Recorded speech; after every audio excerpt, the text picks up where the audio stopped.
وہ کہتے تھے یقولون لئن رجعنا الى المدینة لیخرجن الاعز منها الاذل۔ سورہ منافقون میں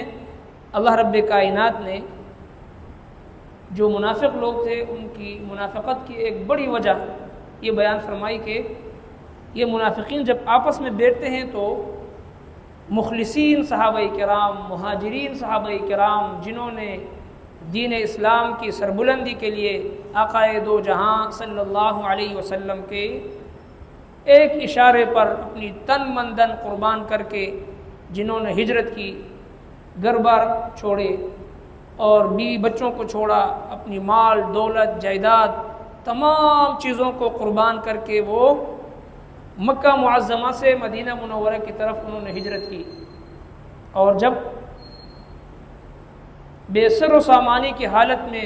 خالصتاً رب کائنات کی محبت میں دین اسلام کی سربلندی کے لیے ہجرت کر کے جو مدینہ طیبہ پہنچے، جو ان سے بغض رکھے وہ مسلمان نہیں ہو سکتے۔ ساتھ ساتھ ان لوگوں کی تعریف اور ان کی عظمت، ان کی شان، جنہوں نے رحمت دو عالم صلی اللہ علیہ وسلم کے ساتھ مل کر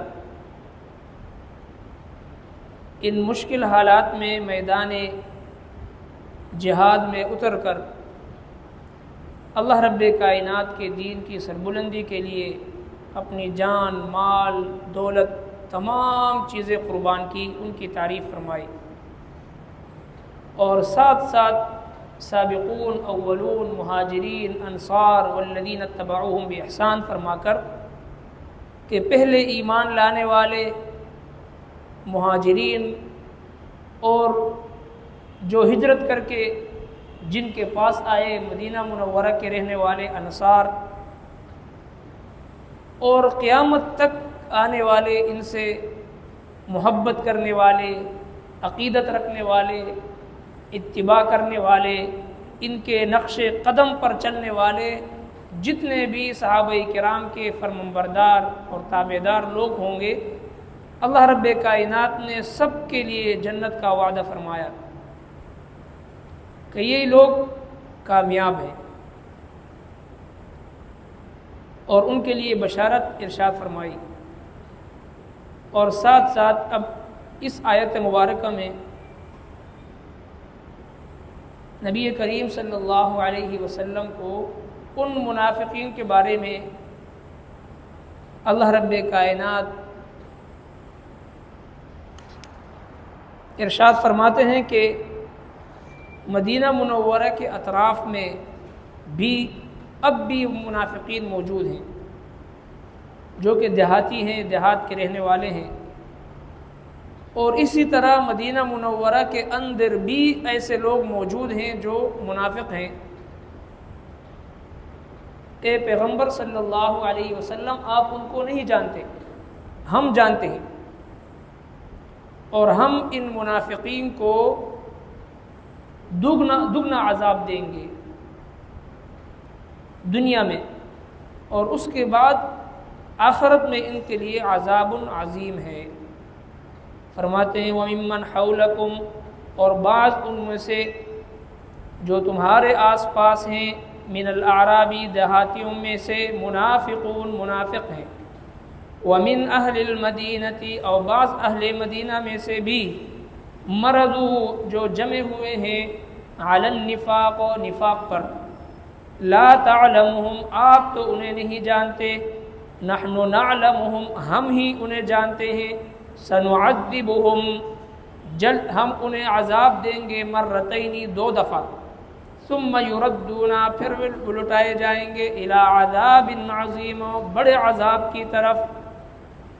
وَمِمَّنْ حَوْلَكُمْ، اور بعض ان لوگوں میں سے جو آپ کے آس پاس رہنے والے ہیں، جو ظاہراً وَمِنَ النَّاسِ مَن يَقُولُ آمَنَّا بِاللَّهِ وَبِالْيَوْمِ الْآخِرِ، یہ دعویٰ کرتے تھے کہ ہم اللہ پر اور روز جزا پر، روز قیامت پر ایمان رکھتے ہیں، لیکن قرآن مجید نے فرمایا وَمَا هُمْ بِمُؤْمِنِينَ، یہ مومن نہیں ہے۔ اور اسی طرح اذا جاءك المنافقون قالوا نشهد انك لرسول اللہ، جب یہ منافقین آپ کے پاس آ کر کہتے ہیں کہ ہم گواہی دیتے ہیں کہ آپ اللہ کے رسول ہیں، واللہ یشہد انک لرسول، بے شک رب کائنات گواہی دیتے ہیں کہ آپ اللہ کے سچے رسول ہیں، واللہ یشہد انہم لکاذبون، واللہ یشہد ان المنافقین لکاذبون، لیکن یہ منافق جھوٹے ہیں، یہ جو گواہی بھی دیتے ہیں یہ جھوٹے ہیں، ان کی جو نفاق ہے، ان کے دلوں کے اندر جو کفر ہے، جو منافقت کی صورت میں موجود ہے، اس کی سب سے بڑی علامت یہ ہے کہ وہ دل میں جناب رسول اللہ صلی اللہ علیہ وسلم اور حضرات صحابہ کرام کے لیے بغض، حسد، عناد اور کینہ رکھتے تھے، اور وہ کہتے تھے یقولون لئن رجعنا الى المدینة لیخرجن الاعز منها الاذل۔ سورہ منافقون میں اللہ رب کائنات نے جو منافق لوگ تھے ان کی منافقت کی ایک بڑی وجہ یہ بیان فرمائی کہ یہ منافقین جب آپس میں بیٹھتے ہیں تو مخلصین صحابہ کرام، مہاجرین صحابہ کرام، جنہوں نے دین اسلام کی سربلندی کے لیے آقا دو جہاں صلی اللہ علیہ وسلم کے ایک اشارے پر اپنی تن من دن قربان کر کے جنہوں نے ہجرت کی، گھر بار چھوڑے اور بیوی بچوں کو چھوڑا، اپنی مال دولت جائیداد تمام چیزوں کو قربان کر کے وہ مکہ معظمہ سے مدینہ منورہ کی طرف انہوں نے ہجرت کی، اور جب بے سر و سامانی کی حالت میں خالصتاً رب کائنات کی محبت میں دین اسلام کی سربلندی کے لیے ہجرت کر کے جو مدینہ طیبہ پہنچے، جو ان سے بغض رکھے وہ مسلمان نہیں ہو سکتا۔ اسی لیے اللہ رب کائنات نے سورہ حشر میں ایک شرط لا الہ الا اللہ محمد رسول اللہ کے ساتھ مدینہ منورہ میں اسلام لانے والوں کے لیے ایک شرط رکھی کہ یحبون من ہاجر الیہم۔ یہ شرط مکہ معظمہ کے اندر نہیں رکھی گئی بلکہ مدینہ منورہ کے اندر یہ شرط بھی رکھی گئی، یحبون من ہاجر الیہم۔ ایک شرط یہ بھی ہے کہ جو ہجرت کر کے ان کے پاس آئے ہیں یہ ان مہاجرین کے ساتھ محبت بھی کریں گے، ولا یجدون فی صدورہم حاجۃ مما اوتوا۔ ان مہاجرین کو جو عزت دی جائے، ان کا جو اکرام کیا جائے اور ان کو ایک خصوصی اہمیت دی جائے تو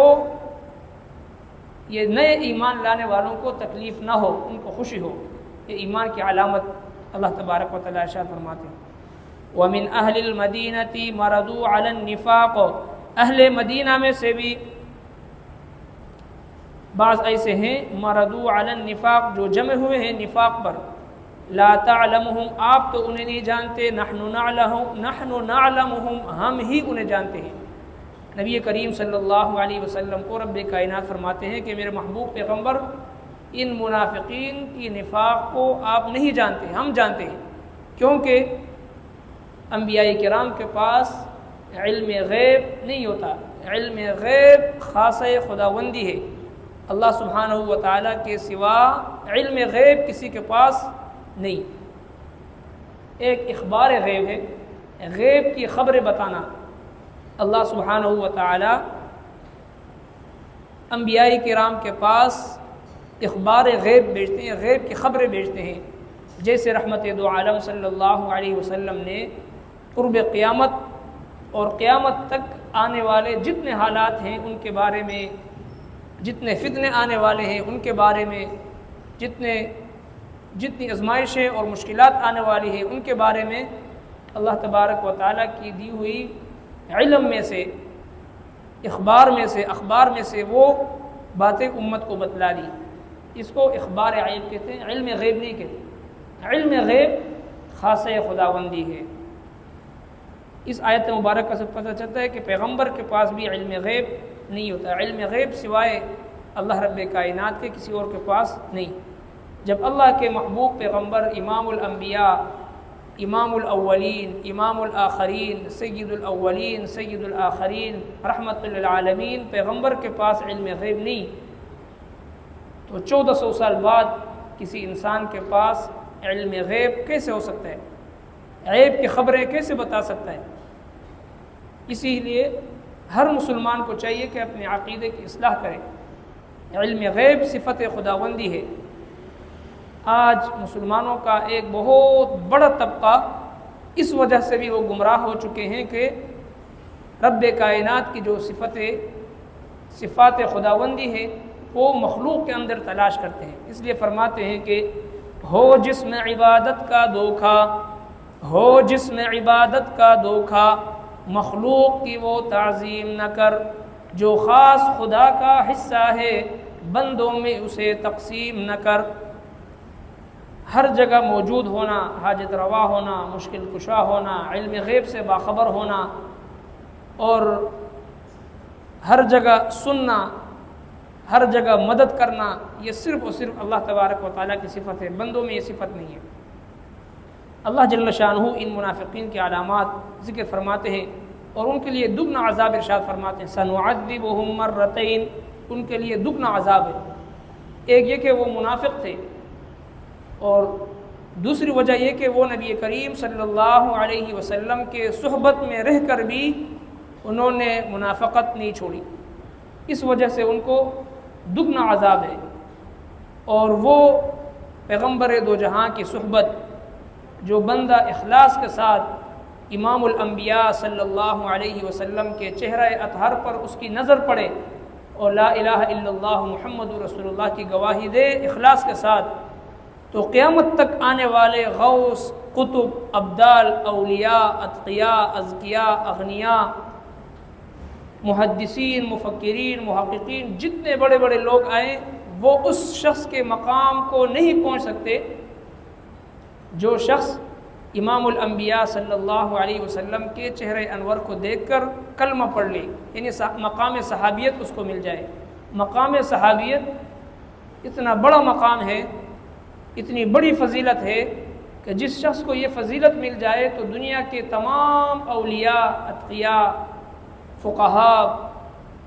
مل کر اس مقام صحابیت کو نہیں پہنچ سکتے۔ انہوں نے اس مقام کو ٹھکرا کر رحمت دو عالم صلی اللہ علیہ وسلم کے صحبت میں رہتے ہوئے منافقت اختیار کی، اس لیے سنعذبہم مرتین، جلد ہم انہیں عذاب دیں گے 2 دفعہ، ثم یردون، پھر وہ لٹائے جائیں گے الی عذاب عظیم، بڑے عذاب کی طرف۔ صدق اللہ۔ ربنا تقبل منا انک انت السمیع العلیم وتب علینا انک انت التواب الرحیم۔